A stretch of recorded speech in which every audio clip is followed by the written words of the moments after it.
हरे उराव कहीं कोटि विधि, काहि करसी निदानु।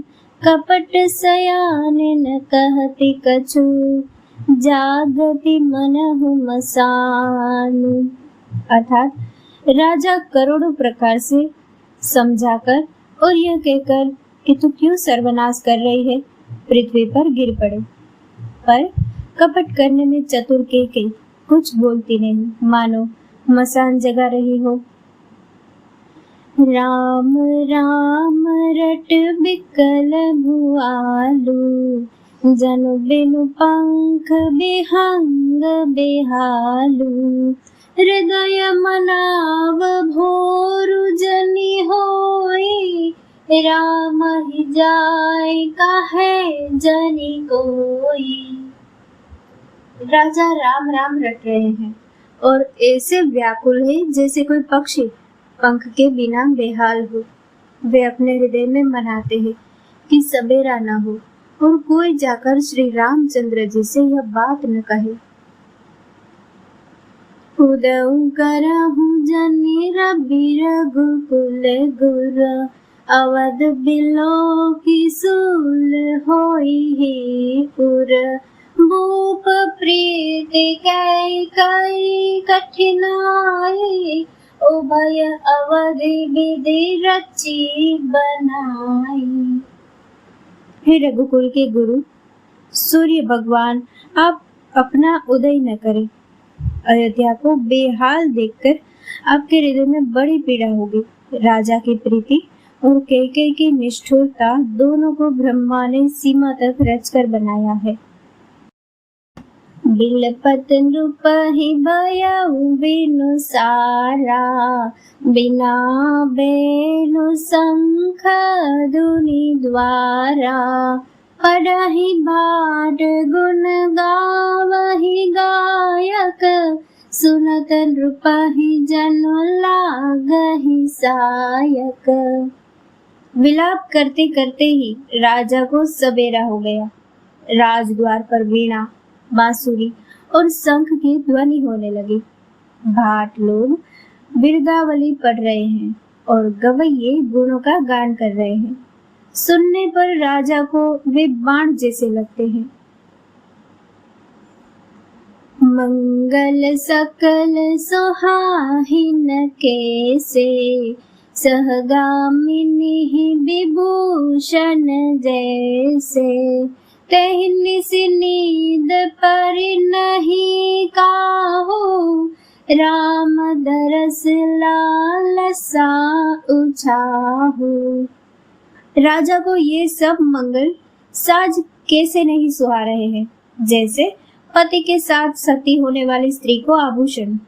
श्री रामचंद्र जी के दर्शन की लालसा और उत्साह के कारण उस रात्रि में किसी को भी नींद नहीं आई।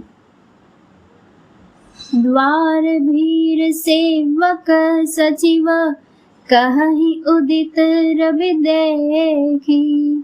जागे जहुन अवधपति, कारणु कवनु विशेषी। राजद्वार पर मंत्रियों और सेवकों की भीड़ लगी है। वे सब सूर्य को उदय हुआ देखकर कहते हैं कि ऐसा कौन सा विशेष कारण है कि अवधपति दशरथ जी अभी तक नहीं जागे।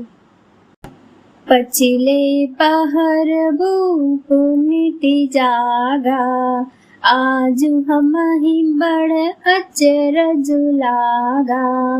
जाहु सुमंत्र जगावहु जाए, कीजिए काजू रजाय सुपाई। राजा नित्य ही रात के पिछले पहर जाग जाया करते हैं, किंतु आज हमें बड़ा आश्चर्य हो रहा है। हे सुमंत्र, जाओ जाकर राजा को जगाओ, उनकी आज्ञा पाकर हम सब काम करें।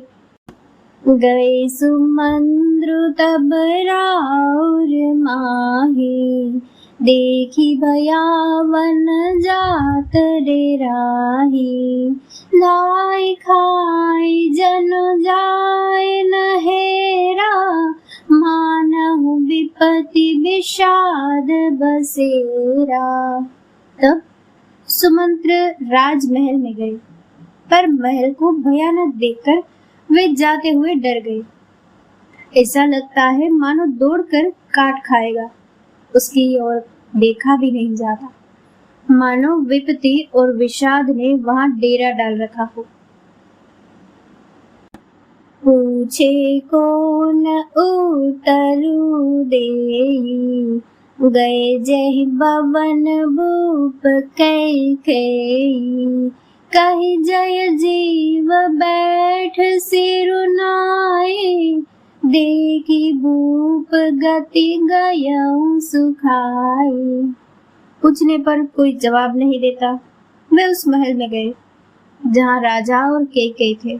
जय जीव कहकर सिर नवाकर बैठे और राजा की दशा देखकर तो वे सुख ही गए।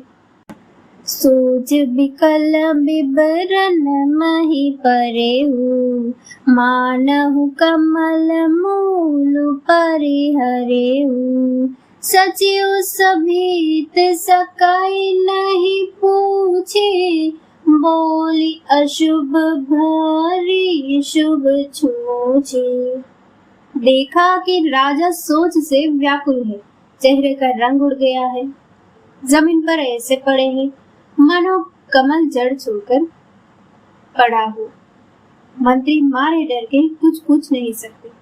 तब अशुभ से भरी हुई और शुभ से विहीन कैकेयी बोली,